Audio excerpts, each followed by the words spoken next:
Morning बच्चों, कैसे हैं आप लोग। आज हम लोग आपकी पुस्तक सामाजिक, आर्थिक और राजनीतिक जीवन में अध्याय 3 जो है संसदीय सरकार, उसके बारे में जानेंगे। अच्छा बच्चों, एक बात बताइए, आप लोगों की स्कूल में बाल संसद का गठन हुआ होगा, है ना। और ये बाल संसद क्यों बनाया गया है? ताकि विद्यालय की व्यवस्था बहुत अच्छे से चल सके, यानी कि शिक्षकों के साथ साथ बच्चे भी विद्यालय के संचालन में भागीदार बने, विद्यालय अच्छे से चले, बच्चों को प्रतिनिधि सरकार के बारे में या अपने देश में कैसे शासन व्यवस्था चलती है उसके बारे में भी व्यवहारिक ज्ञान पता चल सके। इसके लिए प्रत्येक स्कूल में बाल संसद का गठन किया जाता है और यह बाल संसद जो है वो अपने विद्यालय की देख रेख में शिक्षकों की पूरी मदद करते हैं और विद्यालय के संचालन में भाग लेते हैं। इसमें प्रधानमंत्री होते हैं और कई मंत्री होते हैं और इन सभी का चुनाव बच्चे ही आपस में मिलकर करते हैं और बच्चों में से ही कुछ बच्चे जो है वो प्रधानमंत्री और मंत्री बनते हैं और उनका बाल संसद का गठन होता है। यानी कहने का मतलब है बच्चों कि एक छोटे से विद्यालय के संचालन के लिए बाल संसद का गठन किया जाता है।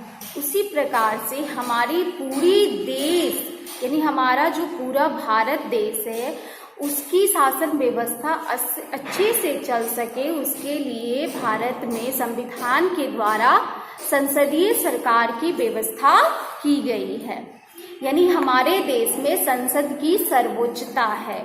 ठीक है, भारतीय संविधान यह तो निश्चित करता है कि सभी लोग अपने देश की शासन प्रणाली का हिस्सा बने, लेकिन प्रत्यक्ष रूप में नहीं।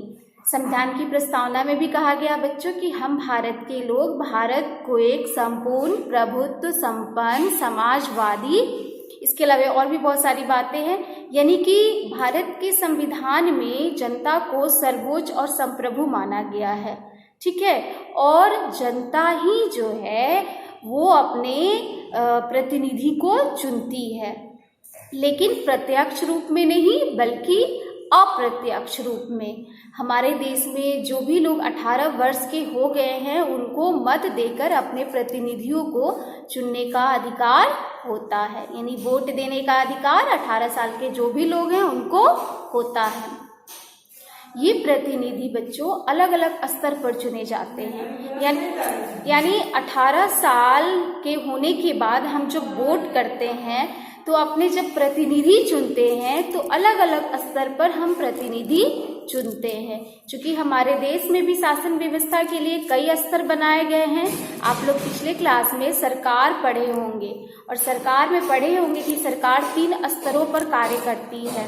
ठीक है, पूरे देश के स्तर पर केंद्रीय सरकार, राज्य स्तर पर प्रांतीय सरकार और गांव स्तर पर स्थानीय सरकार। तो जब हम प्रतिनिधि चुनते हैं तो ये प्रतिनिधि भी अलग अलग स्तर पर चुने जाते हैं, जैसे ग्राम पंचायत स्तर पर, राज्य स्तर पर और पूरे देश के स्तर पर। ठीक है, राज्य स्तर पर राज्य विधानसभा के लिए और पूरे देश के स्तर पर संसद के लिए। इन प्रतिनिधियों की यह जिम्मेदारी होती है कि वे अपने क्षेत्र के लोगों की राय जाने, लोगों की समस्याओं को सुने और उसे हल करने का प्रयास करें।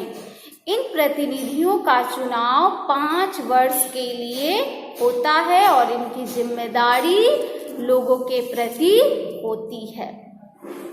इन वर्षों के दौरान यदि ये ठीक से काम नहीं करते तो लोग इन्हें दूसरी बार वोट ना देकर सरकार बनने से रोक सकते हैं।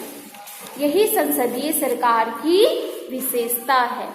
लोग जो होते हैं वो ना केवल ग्राम पंचायत से लेकर के पूरे देश के लिए कानून बनाने वाली संसद तक के सदस्यों का चुनाव जनता ही करती है। यदि संसद का क्या काम है? पूरे देश के लिए कानून बनाना। ठीक है बच्चों, ना केवल संसद कानून बनाती है बल्कि उन्हें लागू करती है और लागू करने के लिए जरूरी निर्णय लेने का भी कार्य संसद करती है। संसदीय सरकार में प्रतिनिधियों का चुनाव एक निश्चित समय के लिए होता है और यह समय समाप्त होने पर लोगों को अपने प्रतिनिधि चुनने का मौका फिर से मिलता है। यानी संसद का जो सामान्य कार्यकाल होता है बच्चों, वो 5 साल का होता है और 5 साल होने के बाद फिर से संसद के लिए चुनाव होता है, जिसे लोकसभा का चुनाव हम लोग कहते हैं। ठीक है, अगले भाग में हम लोग संसद का गठन पढ़ेंगे।